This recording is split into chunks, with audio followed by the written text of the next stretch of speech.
Hi hello good evening to everyone. నేను ఈరోజు మాట్లాడుకున్న అంశం ఏంటంటే, ప్రభుత్వాలు మారితే ప్రజలు వాళ్ళ జీవన ప్రమాణాలు కూడా మారుతాయి అనుకుంటూ ఉంటాం. యాక్చువల్గా అయితే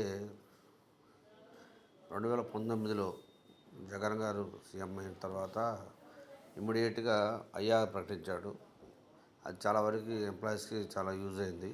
తర్వాత ఆయన చేసినటువంటి కొన్ని నిర్ణయాల వల్ల ఎంప్లాయీస్ దూరం అయ్యారు ఆయనకి. తర్వాత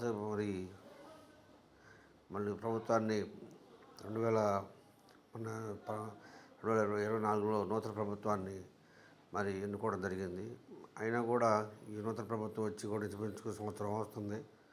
ఇంతవరకు ఉద్యోగులకు కావాల్సిన విషయంలో ఒక 6,500 కోట్లు 6,500 కోట్లు సుమారు బకాయిలు చెల్లించారు. అంతేగాని ఇంతవరకు ఒక పెండింగ్ డిఏ బకాయిలు కానీ, ఒక పిఆర్సీ బకాయిలు కానీ ఎవరైతే ఎంప్లాయీస్లో లీడర్షిప్లో ఉంటారో వాళ్ళందరూ కూడా సీనియర్లు కాబట్టి ఆ సీనియర్లకు సంబంధించిన మేలు చేస్తున్నారు. కానీ ఆ 2003 డిఎస్సి కాడ నుంచి వచ్చినటువంటి 20 ఇయర్స్ ఉన్న సర్వీస్ ఉన్నా కూడా వాళ్ళు కూడా సిపిఎస్ కింద ఉన్నారు కాబట్టి వాళ్ళకైతే ఎలాంటి ప్రయోజనాలు ఈ ప్రభుత్వంలో ఇంతవరకు దక్కలేదని నేను చెప్తున్నాను.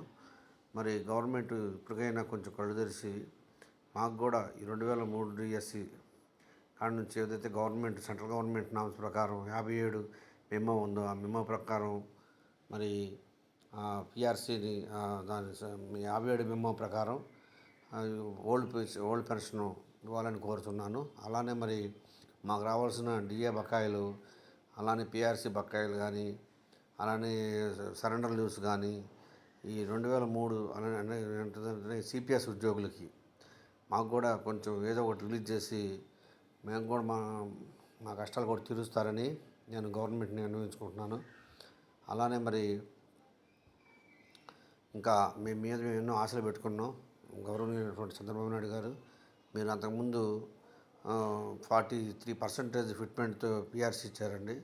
అది ఇంతవరకు ఎవరు కూడా కనివిని జరగంది.